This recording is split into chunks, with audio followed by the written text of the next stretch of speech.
Okay, let's discuss chemistry past paper, paper 2, October-November session 2019, 2.2.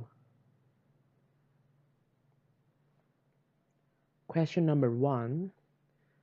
In the periodic table, the p block contains elements whose outer electrons are found in the p subshell. Elements in the p block show a general increase in first ionization energy as the atomic number increases throughout the shape of p orbital.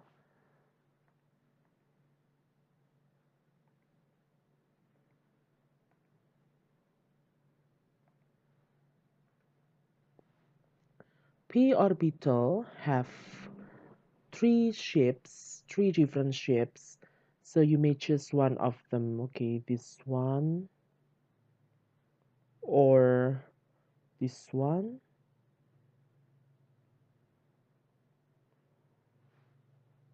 Wait, sorry. I revise.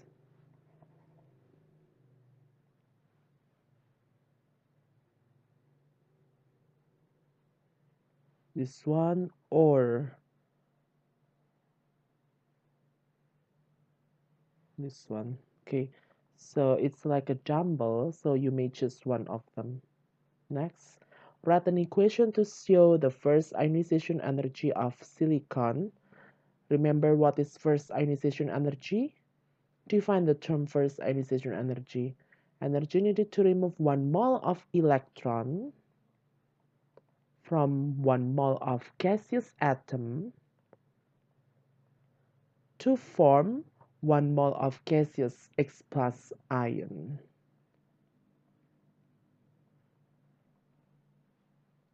The electron removed must be 1 mole and the atom and ions must be in the gaseous state. So you have to include the state symbols also. Next, explain why there is a general increase in first ionization energies of the elements across period 3. So across the period, the first ionization energies increase. You have to explain why. Okay, so let's talk about number of shells first. The number of shells are similar across the period, so they have similar shielding effect.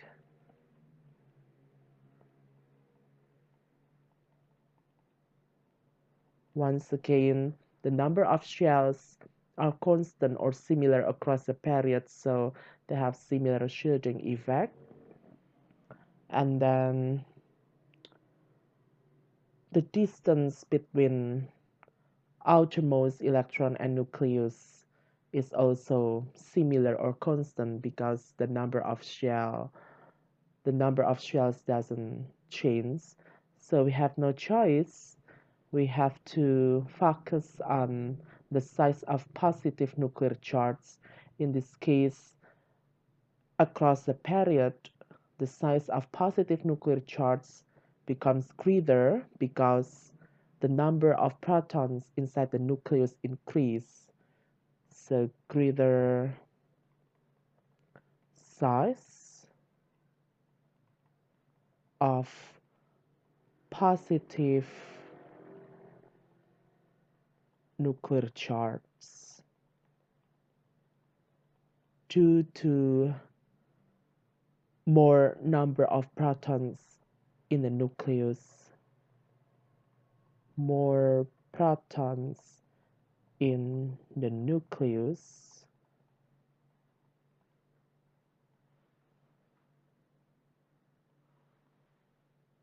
Okay, greater size of positive nuclear charge due to more protons inside the nucleus. So what will happen to the forces of attraction between protons in the nucleus and outermost electron?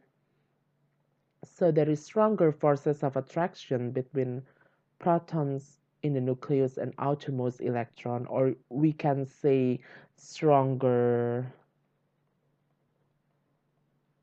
nuclear charge attraction.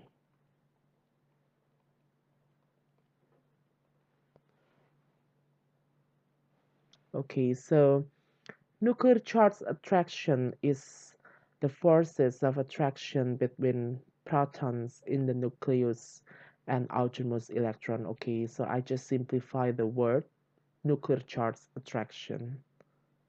Next.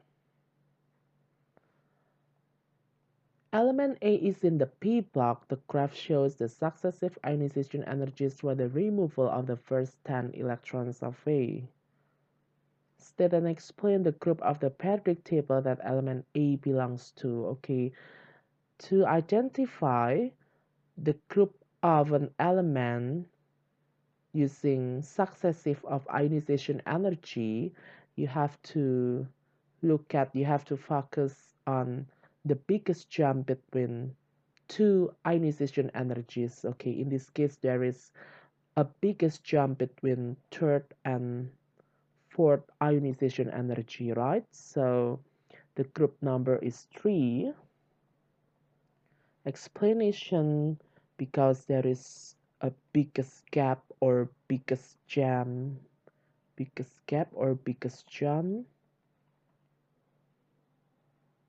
between third and fourth ionization energies. Next. So this is about isotope. Silicon has only 3 naturally occurring isotopes. So they have different mass numbers, 28, 29, and 30. Okay. A sample of silicon contains 92.2% of 28 silicon. The total percentage abundance of 29 and 30 silicons in the sample is 7.8%. The relative atomic mass of silicon in the sample is 28.09. Calculate the percentage abundance of 30 silicon. Give your answer to 1 decimal place. Okay, so this silicon, 28 silicon has percentage abundance of 92.2%, while this one, 29 and 30 silicons, have total percentage abundance of 7.8%. Okay, so I want to convert this one into fraction. 7.8 divided by 100, it's 0.078. Okay, so the total must be 0.078. Okay, I give variable x for 29 silicon, while for 30 silicon I give 0.078 minus x. Okay, why? Because the total must be 0.078. The total of 29 and 30 silicons must be 0.078. I mean the total abundance. So if I assume this one x, it must be 0.078 minus x. So the total is 0.078. Okay, so now we have to solve it. We have to find the value of x. Okay, so remember how to calculate the AR of an element from the percentage abundance of isotope. AR equals to the sum of percentage abundance multiplied by relative isotopic mass or mass number of each isotope. So 92.7 92.7 divided by 100, I convert this one into fraction times 28 plus x times 29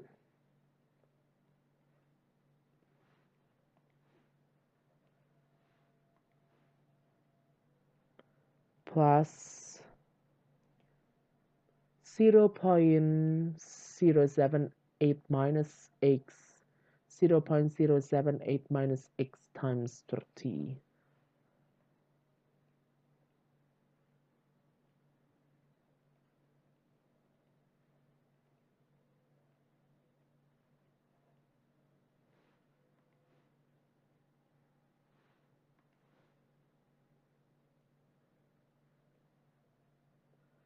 Okay, VAR is given 28.09.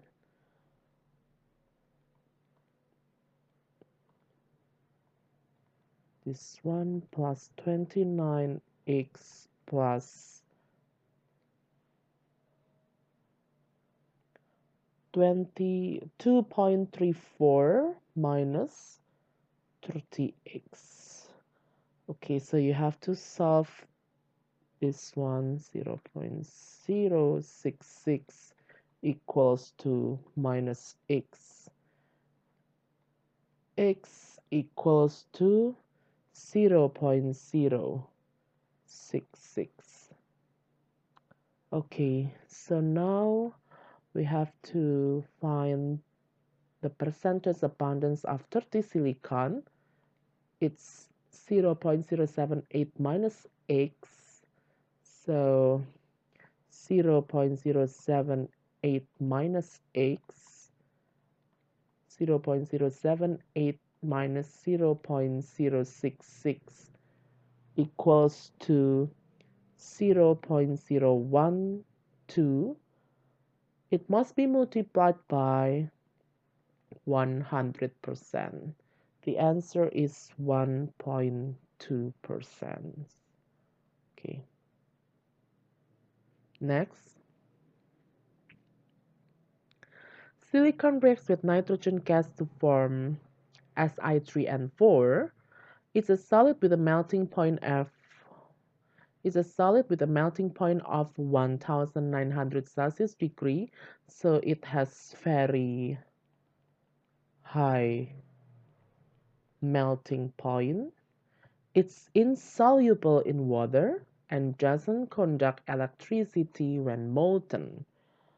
Okay, such as the type of bonding in and structure of this compound. Explain your answer. Based on this data, we can conclude that it has giant macromolecular structure.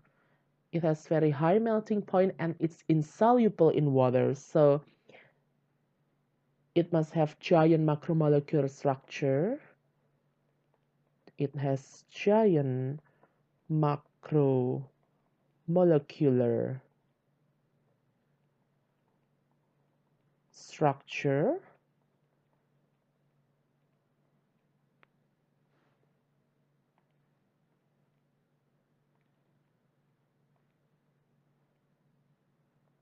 Next. And of course, it has strong covalent bonds. This is covalent compound because it's insoluble in water. Not all covalent compounds is soluble in water. Remember, not all covalent compounds is soluble in water.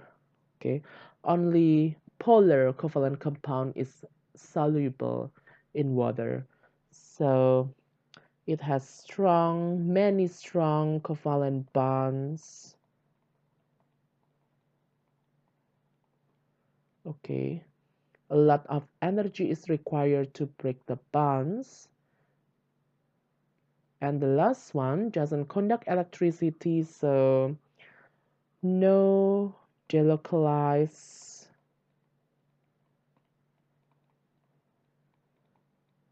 sea of electrons. Next. Sulfur containing compounds such as C2H5S8 are found in fossil fuels and produce SO2 when they are burned. Write the equation to show the complete combustion of this compound. So C2H5S8 plus O2, it reacts with oxygen since this is combustion, reacts with to produce SO2. And can you guess the other products? Carbon dioxide and water. Complete combustion. Carbon dioxide is produced. It's not balanced yet. You have to balance it. So 1, 3, 2, 9/2. Next. State why the presence of SO2 in the atmosphere has environmental consequences and describe one of the consequences on the environment. When sulfur dioxide reacts with water from the air,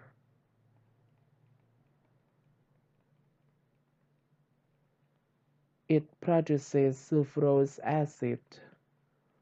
Or when sulfur dioxide is oxidized, sulfur trioxide is produced and sulfur trioxide will react with water from the air to produce sulfuric acid.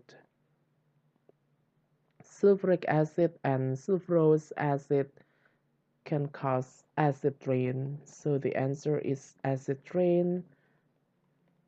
Describe one of the consequences on the environment. Emits the building emits the buildings or statue made of calcium carbonate, kills aquatic plants or animals.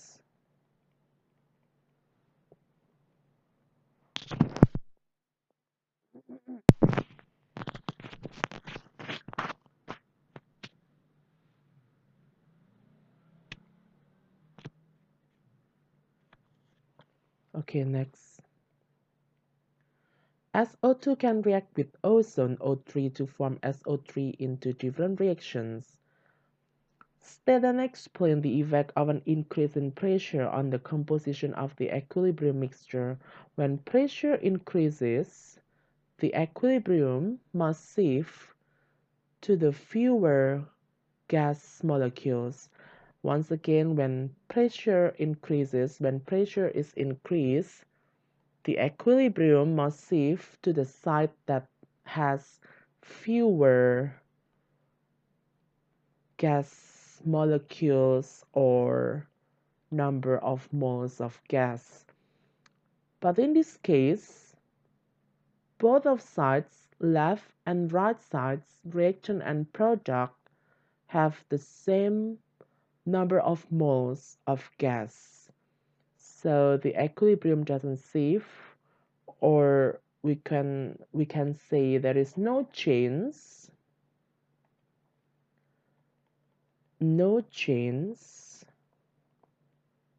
since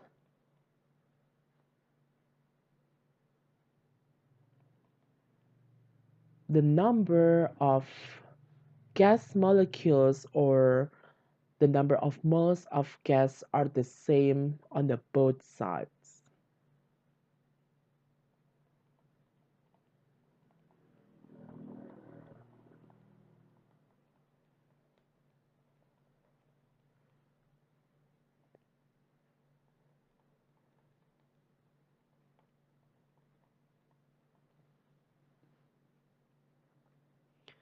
Okay, so just look at the reaction coefficient 1 plus 1. So it's 2, and 1 plus 1, it's 2 also.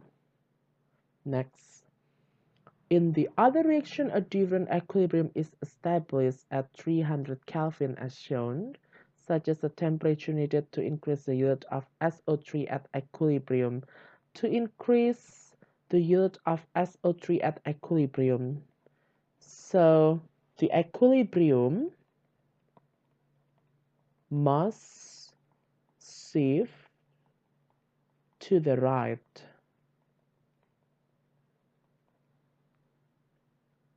To shift the equilibrium to the right, the temperature must be increased since the forward reaction is endothermic.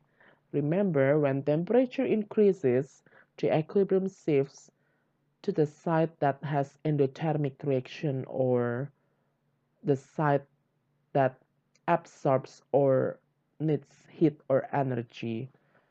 Okay, so the answer is equilibrium must shift to the right since the forward reaction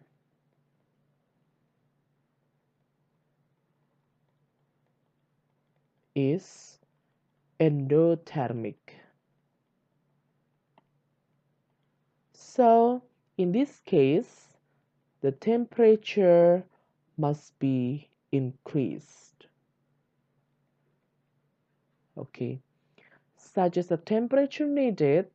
So any temperature above 300 Kelvin, for example, 700 Kelvin. Okay, question number 2. Complete the table to give the formula and acid or base behavior of some of the oxides of the period elements. So aluminum oxide, Al2O3, silicon dioxide, phosphorus, tetraphosphorus tricoxide, P4O10. Okay, now we have to guess acid or base behavior. This is basic, acidic, acidic, and acidic. Aluminum is amphoteric because it can react with acid or base. Next, state the meaning of the term amphoteric: substance that can react with acid or base. Either acid or base. Write an ionic equation for the reaction of magnesium hydroxide with hydrochloric acid. Okay. All reaction between acid and base, all reaction between acid and base produce the same ionic equation. Hydrogen ions reacts with hydroxide ions to produce water. Okay.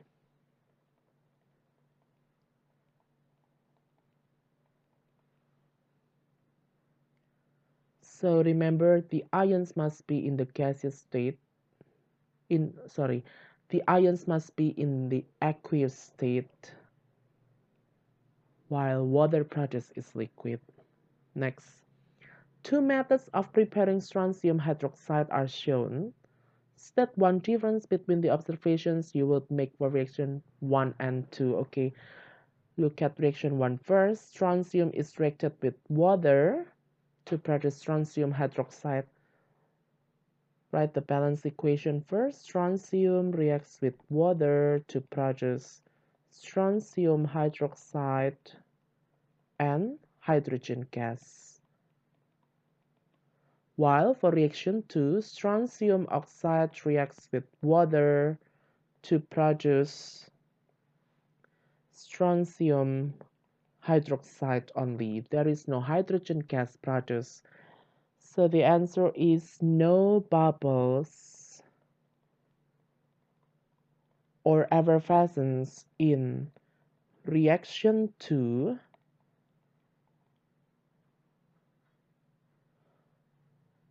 while bubbles are produced in reaction 1.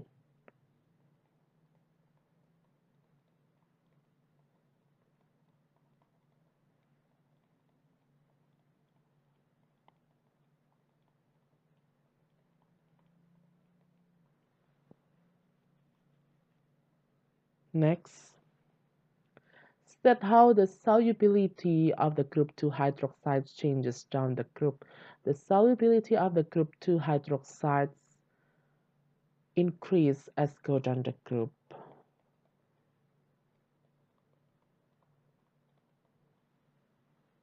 You don't need to explain, while the solubility of the group 2 sulfates decrease as go down the group. Next. Sodium peroxide reacts with carbon dioxide. Calculate the amount in moles of CO2 present in the sample of air at 20 Celsius degree. So in this case, we have to use ideal gas equation, PV equals to nRT. The pressure and temperature are given, so ideal gas equation must be used. The pressure must be in Pascal. The volume must be in cubic meters. The temperature must be in Kelvin. Okay, so from kilopascal to pascal, it must be multiplied by 10 to the power of 3, and the volume 0.5 times 10 to the power of minus 3 mole times 8.314. This is ideal gas constant. R is ideal gas constant, and the temperature must be in Kelvin, so 20 plus 273. Okay, so the number of moles equals to this one divided by this one. The answer is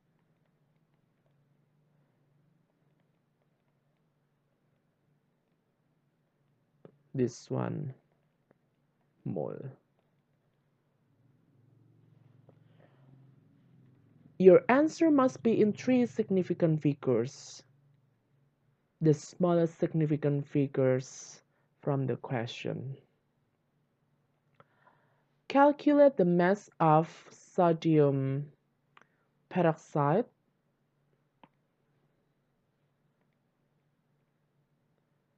Okay. Calculate the mass of sodium peroxide that would react fully with the amount of carbon dioxide calculated in part 1. Okay. So the moles of carbon dioxide is this one. From the moles of carbon dioxide, we can get the moles of sodium peroxide. Use the reaction coefficient to find the moles of sodium peroxide. They have the same reaction coefficient 1, 1. So the mole of sodium peroxide, in this case, the mole of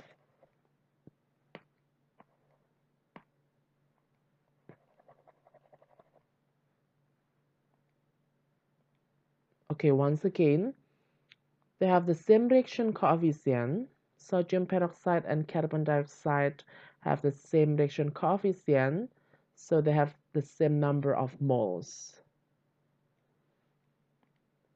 So the moles of sodium peroxide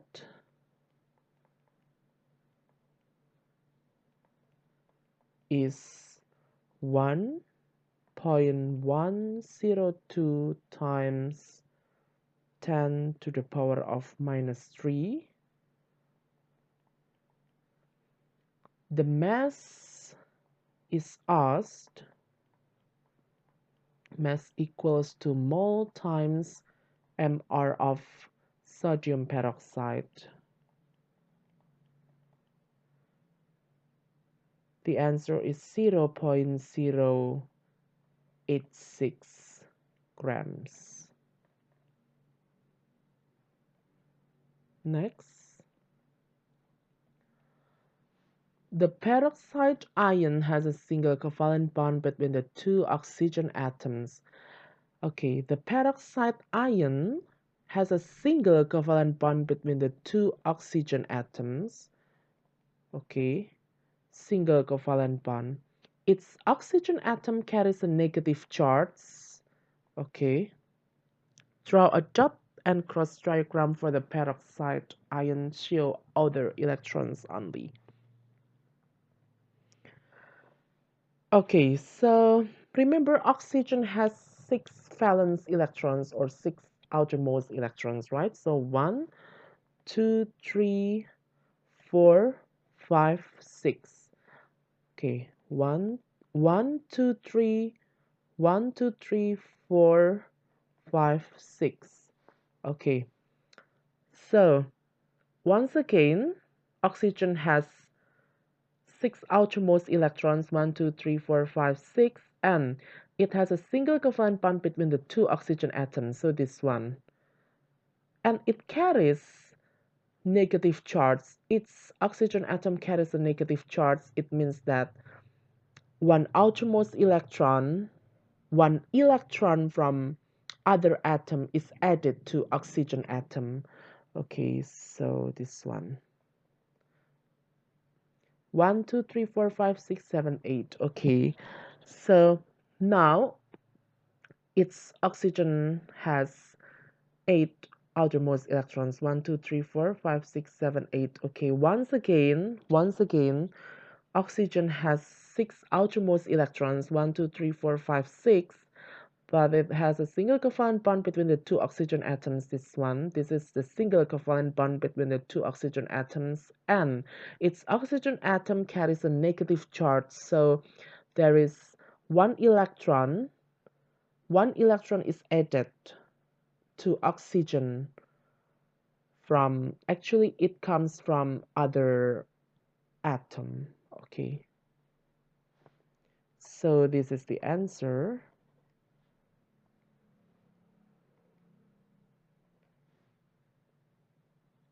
Next, number 3. A series of reactions for phosphorus and its compounds is shown. So, series of reaction for phosphorus and its compounds is shown. Phosphorus reacts with chlorine to produce phosphorus pentachloride. That's what you will observe in reaction 1. So, the observation in reaction 1. Look at the product and the reactant. The product is phosphorus pentachloride.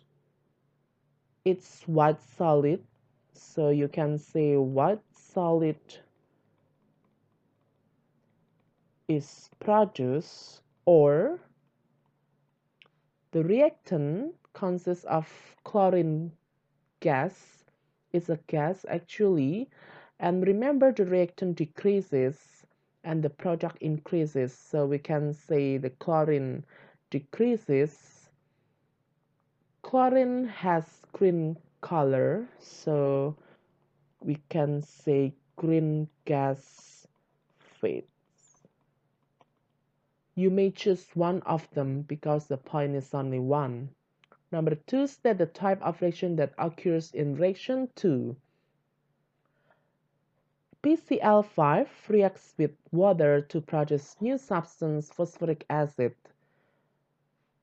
This is covalent compound. When water is added to the covalent compound, there is a reaction and new substance is produced. The type of reaction is hydrolysis.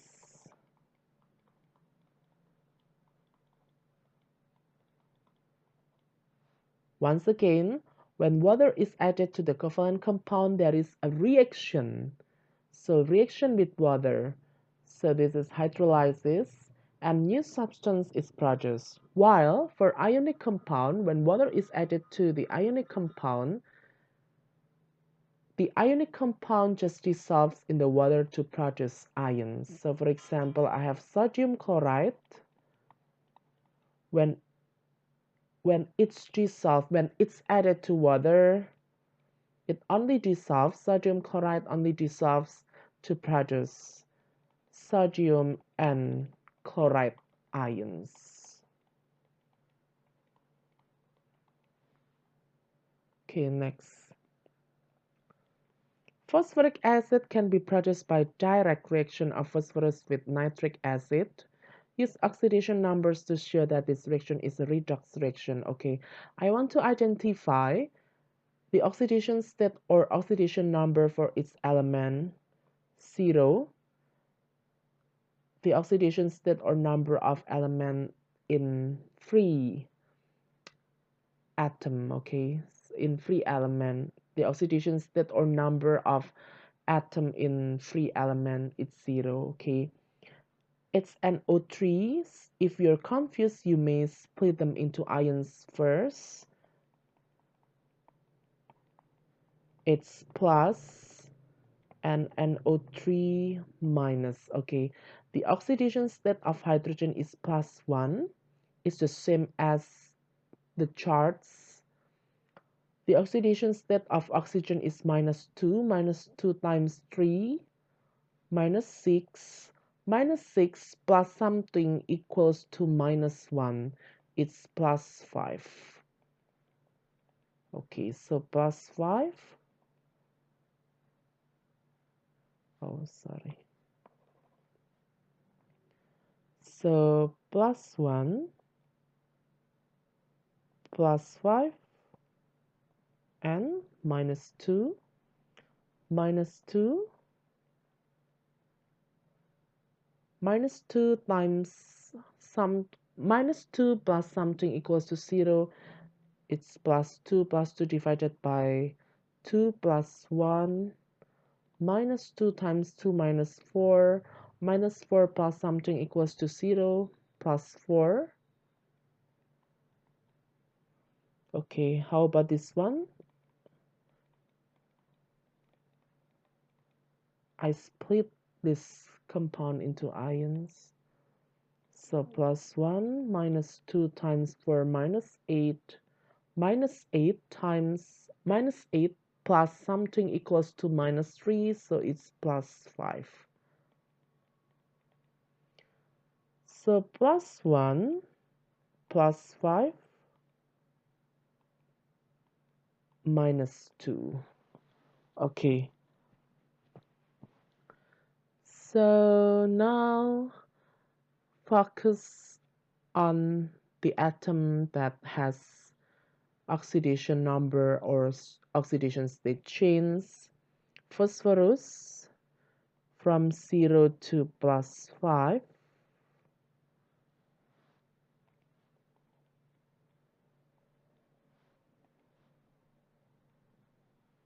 Okay. And nitrogen from 5 to +5. Nitrogen from +5 to +4. Okay, redox reaction. What is redox reaction?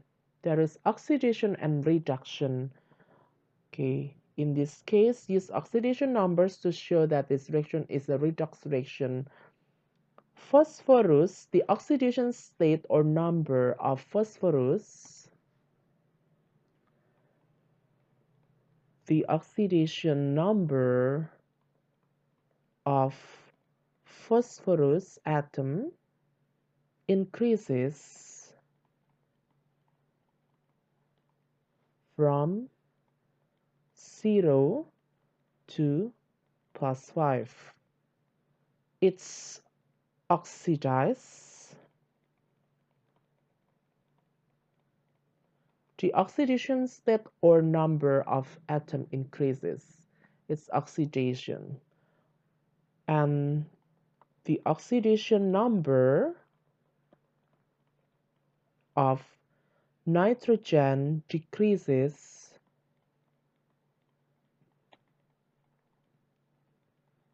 from +5 to +4. So it's reduced.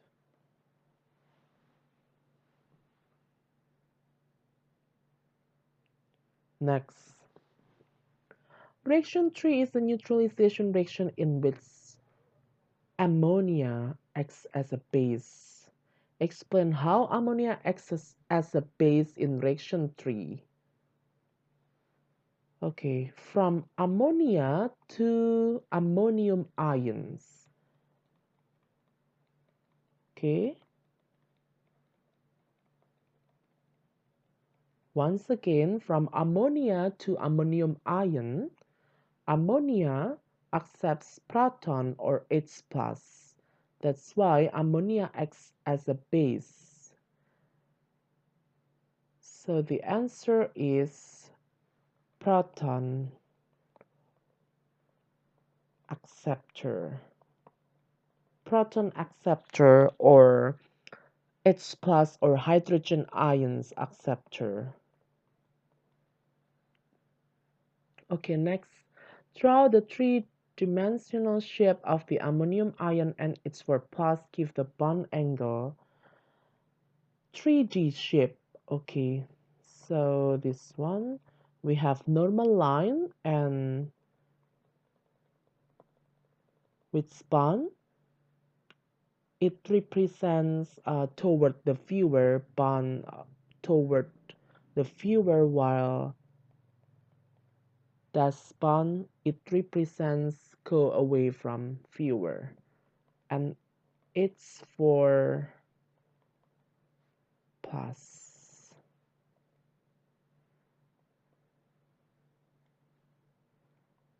This one, give the bond angle. The molecule shape is tetrahedral, 4 covalent bonds without lone pair of electron on the center of atom. So it's tetrahedral, and the bond angle of tetrahedral is 109.5 degree. Next, state the industrial importance of compounds such as this one, fertilizer. The uses of this compound, fertilizer.